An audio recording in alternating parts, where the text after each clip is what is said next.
A park bench, Haarlem, Netherlands, 1943. A teenage girl with tight braided pigtails approaches a woman sitting alone. You wouldn't look twice at her. She looks not just harmless, but like the very picture of innocence. She asks politely, "Excuse me, what is your name?" The woman answers.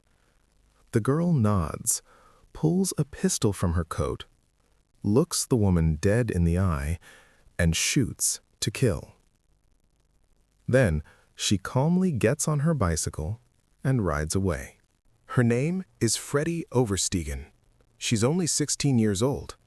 The woman she just executed was a Dutch collaborator, carrying a list of names and addresses of every Jew in the district, a list she was on her way to hand over to the Nazis.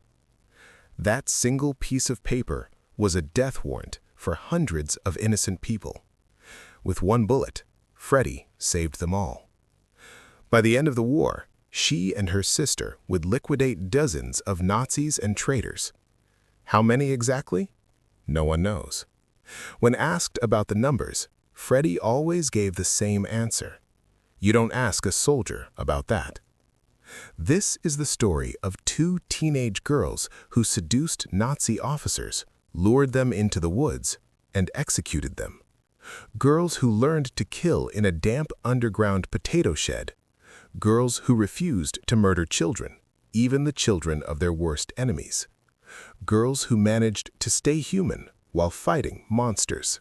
Freddy Oversteegen was born in 1925 in the village of Schoten, near Haarlem. A normal childhood was never in the cards. The family lived on an old barge. Money was scarce. Her mother, Trintje, was a devout communist who lived by a simple code. If you see injustice, you don't look away, you act. When Freddy was still small, her parents divorced. Her father walked away, singing a French farewell song from the bow of the ship and essentially vanished from their lives. Trintje moved the girls into a tiny apartment in Haarlem. They slept on mattresses stuffed with straw. They had almost nothing, yet their mother always found space for others. Jewish refugees fleeing Germany, political dissidents running from the Reich. Strangers were always hiding in their home. Freddy and her older sister, Truus, grew up sharing their beds with people whose names they sometimes didn't even know. They sewed dolls for children suffering in the Spanish Civil War. They learned early on that conscience matters more than comfort. Their mother drilled one lesson into them. If you are going to help people, you must be prepared to sacrifice yourself. It was a lesson etched into their bones. May 10th, 1940. Nazi Germany invaded the Netherlands. The Dutch army held out for 5 days before surrendering. Freddy was 14. Truus was 16. The occupation was immediate. German gray filled the streets. Swastikas draped the buildings. New rules, new bans, a new kind of fear. Freddy remembered that feeling vividly. I remember how they dragged people from their homes. The Germans would bang on doors with their rifle butts so hard the sound echoed through the entire neighborhood, and they were always screaming. It was terrifying. But the Oversteegen family didn't hide. They fought back. Freddy and Truus joined their mother, distributing anti-Nazi pamphlets and illegal newspapers. At night, armed with a bucket of glue, they crept through the streets, pasting their own messages over German propaganda posters. The Netherlands must be free, and don't work for Germany. Then they would speed away on their bikes, hearts pounding, knowing that capture meant execution. But they were never caught. Who would suspect two little girls on bicycles? Their audacity didn't go unnoticed. In 1941, a man named Frans van der Wiel knocked on their door. He was the commander of the Haarlem Council of Resistance. He had heard about the mother hiding refugees and the daughters pasting up flyers. He came to recruit. Frans van der Wiel asked Trintje, "Can your daughters join the resistance?" Freddy was 14. Truus was 16. Their mother said yes. The girls said yes. But van der Wiel had to be sure. Would they break? He staged a test. A few days later, he burst into their apartment, disguised as a Gestapo officer, waving a gun, screaming in German, and demanding they give up a hiding Jew. Freddy and Truus didn't break. They didn't give up a single name. Instead, they attacked the Nazi with their bare hands, ready to die rather than betray a soul. Van der Wiel dropped the act. They had passed. That was when he told them what joining the resistance really meant. "You will learn to sabotage bridges and railways," he said, pausing, "and you will learn to shoot Nazis." Truus looked at her little sister. Freddy just smirked. "Well," she said, "that's something I've never done before." Before they left, their mother gave them one last piece of advice. Always remain human. The Oversteegen sisters were taken to an underground potato storage shed. There, in the damp darkness beneath the earth, they learned to handle weapons. They learned to aim, to steady their breathing, to kill. Their first mission wasn't an assassination, it was arson. They needed to destroy Nazi warehouses guarded by the SS. The plan was brilliantly simple. Freddy and Truus approached the guards, flirting, giggling, distracting the soldiers with their youth, while other resistance fighters slipped around the back to plant the incendiaries. It worked perfectly. The warehouses burned. The guards never once suspected the two laughing girls. Van der Wiel realized something. These girls could go places men couldn't. Their youth and innocence were weapons far more dangerous than any rifle. It was time to learn the true cost of war. Freddy's first target wasn't a German, it was that Dutch woman in the park.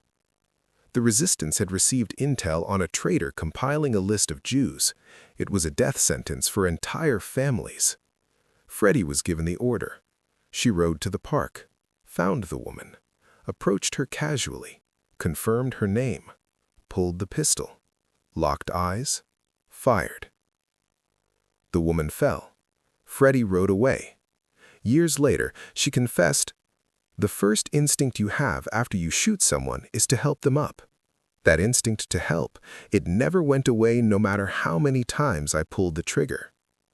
Freddy and Truus developed their own methods. They learned on the fly. The forest method. They would go to bars frequented by German officers. One sister would strike up a conversation, laugh at his jokes, touch his arm. Then came the question, "Would you like to go for a stroll in the woods?" The officers always said yes.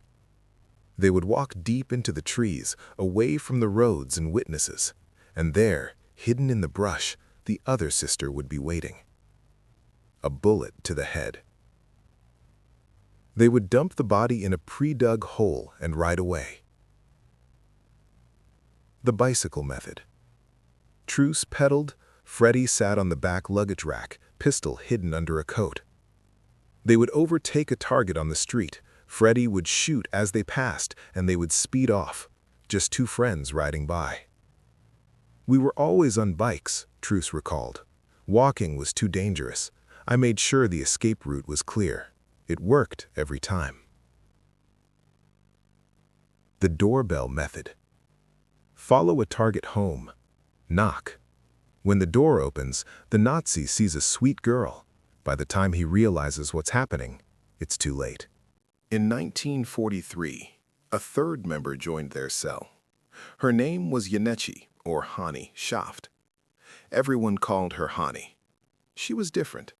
Middle class, a law student, a girl with fiery red hair and green eyes. A face you couldn't forget. That face would make her a legend, and eventually it would get her killed. Hani had been expelled from university for refusing to sign a loyalty oath to Germany. She went underground. Van der Wiel tested her just as he had the sisters. He gave her a gun and ordered her to kill an officer. Hani walked up, hands shaking, and pulled the trigger. Click. The gun was empty. It was a test. The officer was Van der Wiel. She passed. Now there were three. Hani was the intellectual. the strategist. Truus was the leader, fierce and decisive. Freddy was the scout, the one who knew every alleyway. Together, they were a lethal unit. They blew up railways to stop deportation trains. They smuggled Jewish children across borders in the dead of night.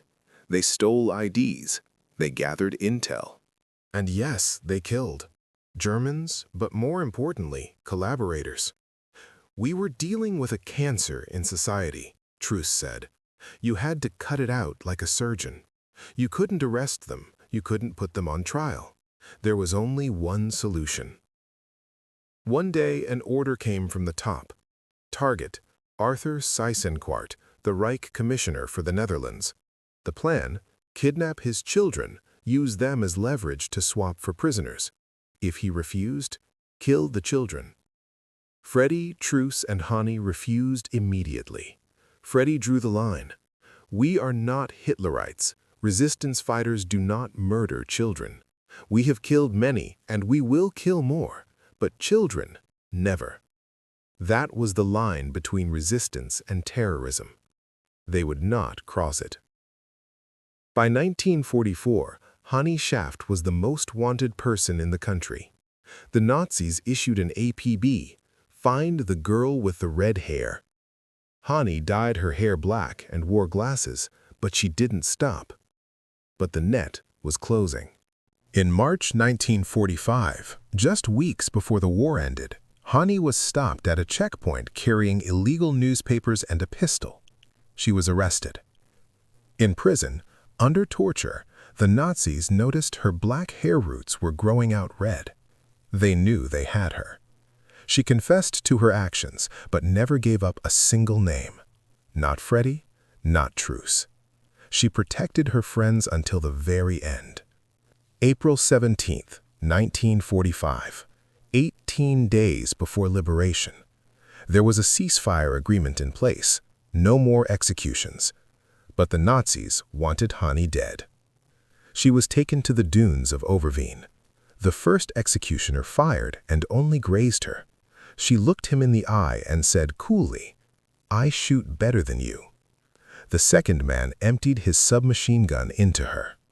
Hani Šaft was 24. She was buried in a shallow grave in the Netherlands was liberated on May 5th. Hani was reburied with a state funeral. She became a national icon. But Freddy and Truus, they got silence. For decades, the Dutch government ignored them. Why? Because they were communists. In the Cold War, heroes became pariahs. Truus coped through art, sculpting memorials. Freddy chose a different path. It coped by getting married and having babies. She tried to live a normal life, but the war never really left her. The insomnia, the nightmares, the dread that came every year on Remembrance Day. And that persistent question, how many did you kill? And the answer? You don't ask a soldier that. They waited almost 70 years. Finally, in 2014, Prime Minister Mark Rutte awarded them the Mobilization War Cross. Freddy was 89. Truus was 91. It took a lifetime for their country to finally say, thank you. Truus passed away in 2016. Freddy followed in 2018, just one day shy of her 93rd birthday. Throughout her life, Freddy brought red roses to Hani's grave, to the friend left behind in the dunes. Truus's advice to future generations was simple. When you have to make a decision, it must be the right one, and you must always remain human. Those were her mother's words. They killed men. They watched the light fade from their enemies' eyes, but they cried after every kill. They refused to murder children. They carried the weight of their souls to the grave. The Nazis killed millions industrially, without remorse. That was the difference. During the war, 90% of the Dutch population tried to survive. 5% collaborated, 5% resisted, and of that 5%, only a tiny handful of women took up arms. Freddy Oversteegen was one of them, a 14-year-old girl with pigtails and a pistol in her bicycle basket. Not a movie hero, just a human being who stared into the abyss so that others could live.